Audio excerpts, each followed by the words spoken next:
At this point, the actual repair work on that sinkhole hasn't even started. They actually have to pump out the thousands of gallons of water inside. I counted about 8 of these lines out here as trucks continue to come in and out throughout the morning. Out of the 31 cars tested, only 1 was rated as good. Now, obviously, drivers should be concerned by this, and car makers should take this as a major warning. Back to that breaking news that we're following this morning. A car actually running into a law office in Brandon overnight. ABC Action News reporter Jake Peterson there live on the scene for us this morning. And Jake, you were actually speaking with the owner this morning. What sort of information have you been able to gather about exactly what happened? He has a history of violence. In fact, this is the latest mugshot for this guy, Troy Shannon. It turns out that a protective order that was put in place for domestic violence was actually just filed last month, and it was put in place for 2 years. And we've also learned this morning that the victim in that case also lives in this community. This morning, a Hernando County man wanted in a violent sexual attack is now waiting to see a judge. Authorities caught up to 41-year-old David, reporting that it was 26 throughout the morning, but we're getting reports now of 31 people killed in these 3 separate attacks. But again, these numbers continue to fluctuate, but that's what we're getting. And we're also getting breaking news that a nuclear power plant in Belgium has been evacuated, and that nuclear power plant is about 50 miles west of the airport. No doubt it was a very disappointing night for Senator Marco Rubio and Governor John Kasich, both looking ahead to be victorious in their respective states.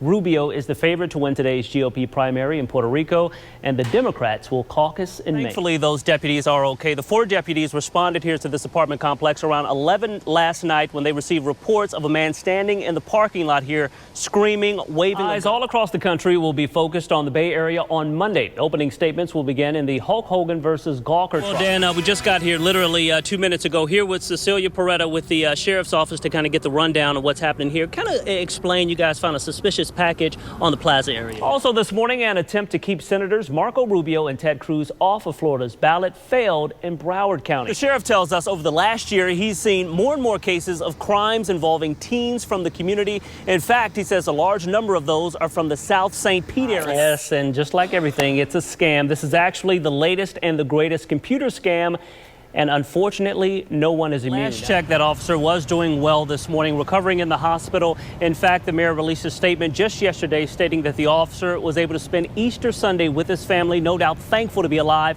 Now on to the next phase of this investigation. Police will be looking over surveillance video from businesses in that area to try to determine how this whole thing played out.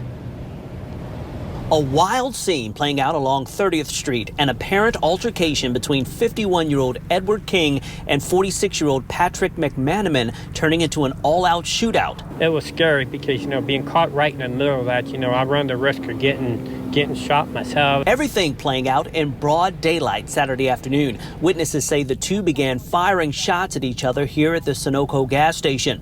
It all came to a head just up the road at a nearby Hyatt Place Hotel parking lot. You heard the pop, pop, pop. They were exchanging fire.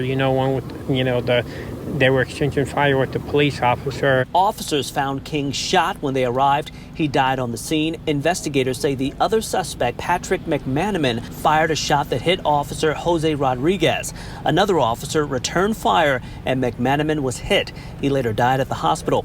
Investigators tell us both suspects in this case did have a long history of trouble with the law. Police are trying to determine what their connection was to each other.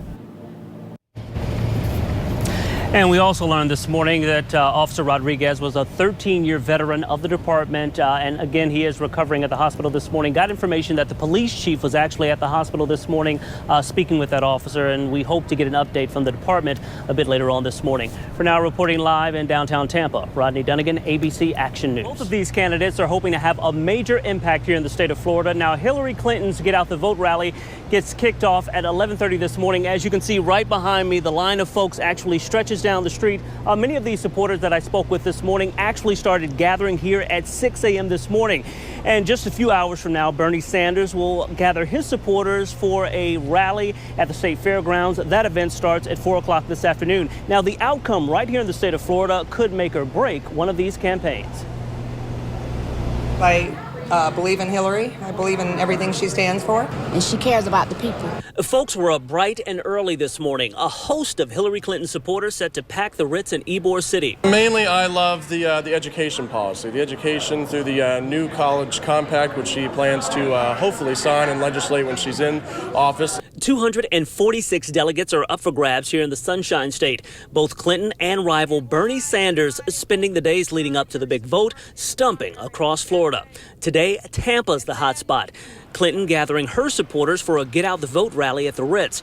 Just hours later, Sanders will be speaking to voters at the Florida State Fairgrounds Expo Hall. Political experts believe Sanders has to have a good showing here in Florida to keep pace with Clinton. Heading into Tuesday's primary, Clinton has 1,223 delegates. Sanders is behind with 574.